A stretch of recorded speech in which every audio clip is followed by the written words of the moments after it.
13 minutes, c'est le temps qu'il te faut pour comprendre pourquoi tu es systématiquement déçu de tes photos pro et comment y remédier.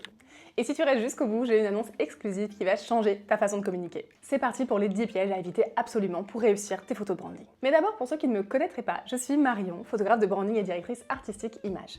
J'aide les entrepreneurs et les marques à créer des visuels qui créent des émotions et qui convertissent vraiment. En gros, je transforme ton expertise invisible en images irrésistibles. Alors pourquoi cette vidéo aujourd'hui ? En fait, il y a quelques semaines, j'ai échangé avec une entrepreneur à un événement business. Entrepreneur brillante, une offre intéressante, lancée depuis 4-5 ans et des clients qui l'adorent. Sauf que sur LinkedIn, sur Instagram, sur les réseaux sociaux de manière générale, invisible. Ses posts, 10 likes max, CDM complètement le désert. Et du coup, elle m'a montré ses photos pro en me disant « Je les trouve jolies, mais je sens qu'il y a un truc qui cloche et j'arrive pas à savoir quoi. » On a regardé ça ensemble. 900 € investis. Des photos correctes, techniquement parfaites même, effectivement jolies, mais tellement génériques qu'on aurait pu les interchanger avec n'importe quel consultant de la défense, voire n'importe quel entrepreneur plus largement. Et le problème là, c'est pas le photographe, c'est qu'elle, comme 90% des entrepreneurs, est tombée dans tous les pièges classiques. Alors est-ce que tes photos racontent la bonne histoire ? Ou est-ce qu'elles sont juste OK ? Et si tu hésites ne serait-ce qu'une seconde, cette vidéo est pour toi. On y va ? On commence par le piège le plus sournois pour tes photos de branding, Pinterest. Pinterest, c'est comme entrer chez Ikea pour acheter une lampe et ressortir avec une cuisine entière. Sauf qu'elle est composée de meubles de 10 styles et de couleurs différentes.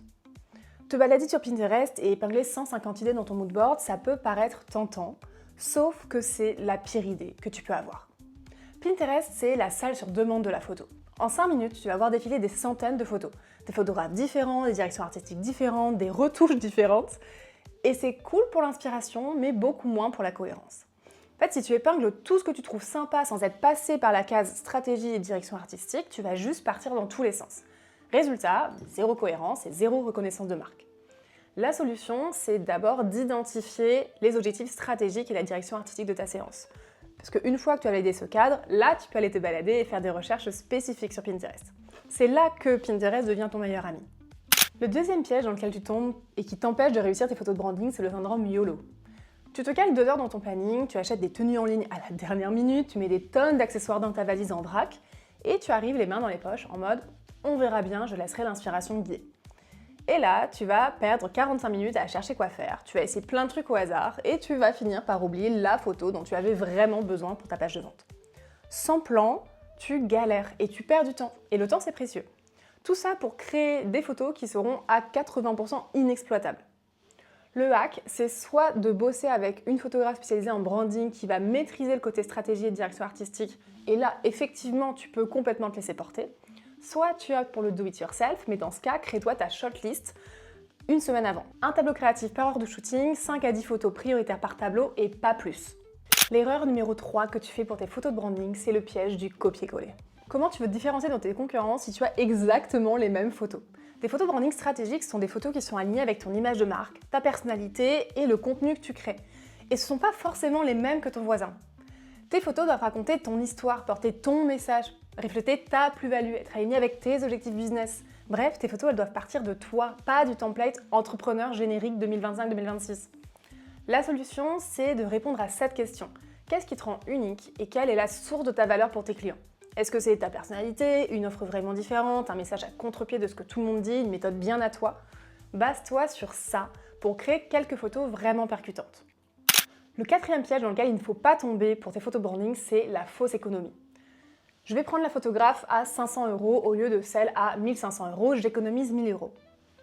Peut-être, ok, mathématiquement ça fonctionne. Et sur un coup de bluff, ça peut marcher. Mais tu cours surtout le risque de perdre beaucoup. Parce que des photos inexploitables, c'est 500 € jetés par la fenêtre, une nouvelle séance dans 6 mois et donc plusieurs centaines d'euros de plus investis, et des mois sans contenu quali. Du coup, combien de clients perdus ?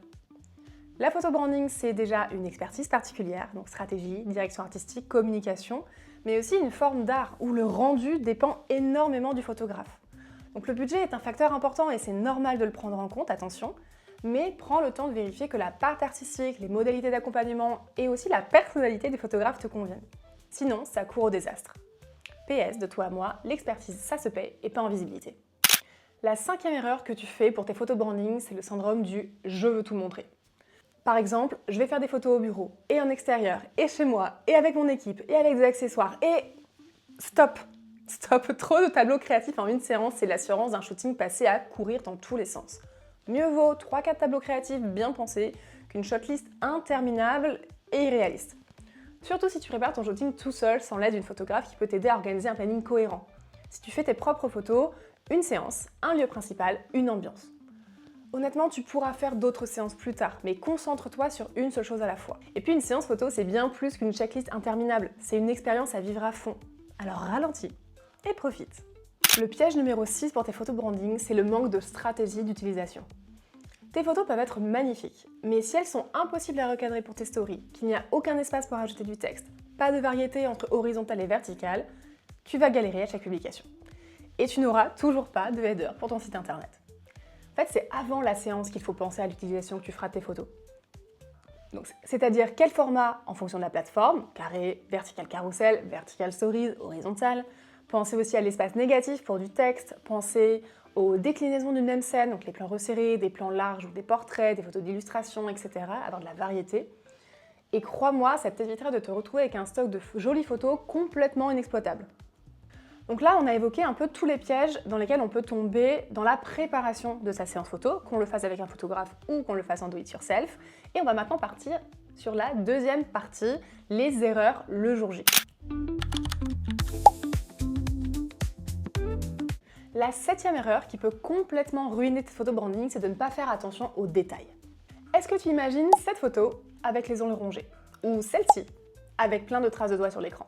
Ou encore celle-ci avec un bureau complètement en bazar? Ces petits détails peuvent ruiner des photos entières. La checklist pré-séance, c'est pas glamour, mais c'est vital. Donc moi, ma checklist non négociable, c'est des ongles propres, même pour les hommes, des écrans, flacons, produits qui sont nettoyés, donc au revoir les empreintes digitales et les poussières, un bureau rangé. Et là, j'ai pas dit chirurgical, j'ai dit rangé. Il peut y avoir de la vie, il peut y avoir un petit peu de bazar, mais il y a des limites. Des vêtements, des draps, des rideaux repassés, parce que oui, ça se voit. Et des batteries chargées pour les accessoires, parce que c'est dommage quand tu veux des photos avec ton PC, mais que le PC ne s'allume pas. Le 8e piège dans lequel il ne faut pas tomber pour tes photos de branding, c'est l'illusion Photoshop. On enlèvera ça à la retouche, c'est la phrase qui donne des sueurs froides aux photographes. Une lumière ratée, une expression forcée, un décor qui ne fonctionne pas, c'est difficilement récupérable. Ou alors prépare-toi à passer des heures sur Photoshop. La retouche, elle va venir sublimer ta photo, elle ne va pas transformer. À moins que ce soit vraiment une invention artistique spécifique, et dans ce cas-là, effectivement, ça va prendre du temps. Un mauvais cadrage restera un mauvais cadrage. Alors prends 2 minutes pour valider que ton horizon est droit, qu'il n'y a pas un tas de câbles peu photogéniques dans un coin ou pour redresser un cadre pas droit. Crois-moi, ça vaudra le coup et tu gagneras du temps in fine. La 9e erreur que je vois souvent les entrepreneurs faire pour leurs photos de branding, c'est celle du robot souriant. Les photos parfaites où tu vas regarder l'appareil avec un grand sourire et une pose parfaite, ça en jette. Et oui, c'est cool d'en avoir quelques-unes quand ça correspond à ton image de marque. J'adore le faire, c'est très stylisé, très réfléchi, très intentionnel, beaucoup d'accessoires, c'est très beau. Mais c'est pas suffisant. Prévois aussi des photos plus naturelles. Les moments de transition, les gestes métiers, les regards ailleurs, les rires spontanés. Ces photos-là, elles vont apporter une touche de réalisme et d'authenticité à tes photos. Le ratio idéal, il va dépendre de ton image de marque et de ta direction artistique. Mais de manière générale, je conseille 30 à 40% de photos regard caméra et 60 à 70% de photos en situation. Le 10e piège dans lequel il ne faut pas tomber pour tes photos de branding, c'est de ne pas oser être toi. Donc ça, c'est surtout valable pour les portraits de branding et les reportages, forcément moins pour les photos produits. Mais par exemple, porter des vêtements professionnels qui ne te ressemblent pas, forcer une attitude qui n'est pas la tienne, shooter dans un lieu dans lequel tu te sens pas bien, tout ça, c'est une mauvaise idée. Parce que crois-moi, si tu es crispé le jour J, ça va se sentir sur les photos. Et pour créer une relation réelle avec ton audience, c'est mal barré. Crée des conditions de shooting favorables pour te sentir bien le jour J. Ça, pour moi, c'est vraiment la solution. Donc allume une bougie, shoot dans un lieu que tu apprécies, mets de la musique qui te plaît, ou collabore avec une photographe qui saura te guider et te mettre à l'aise. Plus tu es toi-même, plus tu seras magnétique et plus ça touchera tes clients idéaux. Voilà, tu connais maintenant les 10 erreurs qui sabotent la grande majorité des photos professionnelles. Et si tu veux aller plus loin, j'ai 2 nouvelles pour toi. La bonne, c'est que je prépare une formation pour t'aider à créer tes photos pro en toute autonomie. Donc si tu es entrepreneur, créateur, artisan et que tu veux documenter ton quotidien et créer tes propres portraits de branding ou mise en situation avec qualité et simplicité, et ça c'est important, ça va te plaire. Et la meilleure, c'est que tu peux déjà t'inscrire sur la liste d'attente des préventes via le lien en description. En attendant, dis-moi quelle erreur te parle le plus. Balance en commentaire, je réponds à tout le monde. Et cheers à tes futurs photos de branding!